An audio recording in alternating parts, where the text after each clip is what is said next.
આજ રોજ કચ્છના મોખા ટોલગેટ ઉપર પરમ પૂજ્ય શ્રી ધણી માતંગદેવની જન્મજયંતિની ફરજિયાત રજાને લઈને મોટી સંખ્યામાં સમાજના ભાઈઓ બહેનો યુવાનો જોડાયા હતા અને ટોલગેટ બંધ કરીને નારા લગાવ્યા હતા અને બાદમાં ધણી માતંગદેવનું ધૂપ પૂજા કરવામાં આવી હતી અને સમાજના આગેવાનો દ્વારા જણાવ્યું હતું કે તારીખ 5 જાન્યુઆરી 2026ના રોજ સમાજના આગેવાનો સાથે કલેક્ટરશ્રીને રૂબરૂ મળીને રજૂઆત કરવામાં આવશે અને વર્ષ 2026ના પવિત્ર માઘ મહિનામાં જો જાહેર રજા કરવામાં નહીં આવે તો આ જ મહિનામાં સામખિયારી ટોલગેટ બંધ કરવામાં આવશે એવું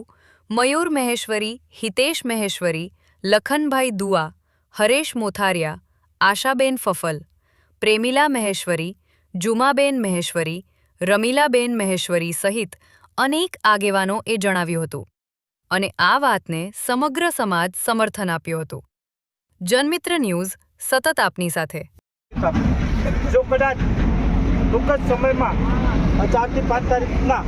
જ્યારે પરમ પૂજ્ય મહેશ્વરી મેઘવાળ સમાજનું પવિત્ર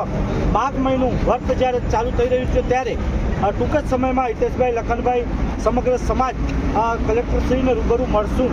જો કદાચ ત્યાંથી પણ નિર્ણય નહીં આવે તો આપના માધ્યમથી ગુજરાત સરકારને ચેલેન્જ આપીએ છીએ કે સામખિયારી ટોલગેટ બંધ કરશું। કારણ કે સમાજ આજે 2016થી હક માગી રહી છે, ભીખ નથી માંગતી અને આ સરકાર બેવડી નીતિ અપનાવી રહી છે અને અમારી જે રજૂઆત છે એ સાંભળતી નથી, આંખ આડા કાન કરે છે, એ યોગ્ય નથી। કારણ કે સમગ્ર કચ્છ જિલ્લાની વાત કરું ત્યારે 7 થી 8 લાખની વસ્તી કદાચ મહેશ્વરી મેઘવાળ સમાજની હોય અને ભારતભરમાં સિંધ, પાકિસ્તાન, મહારાષ્ટ્ર, ગુજરાત રાજ્યમાં પણ મહેશ્વરી સમાજ વસતી હોય અને અમારી સમાજ સાથે જો કદાચ અત્યાચાર અને અન્યાય થતું હોય એ અમે સાંખી નહીં લઈએ। તો આપના માધ્યમથી કહેવા માંગીએ છીએ કે આટલામાં જો કદાચ સરકાર સમજી જતી હોય અને અમારી માગણી, અમારી રજૂઆત સ્વીકારી લેતી હોય તો કોઈ વાંધો નથી, નહીં તો અમારી સમાજ લડત કરવા માટે તત્પર છે અને આગળ પણ લડત કરી છે અને આગળ પણ કરશે એવી ચેલેન્જ।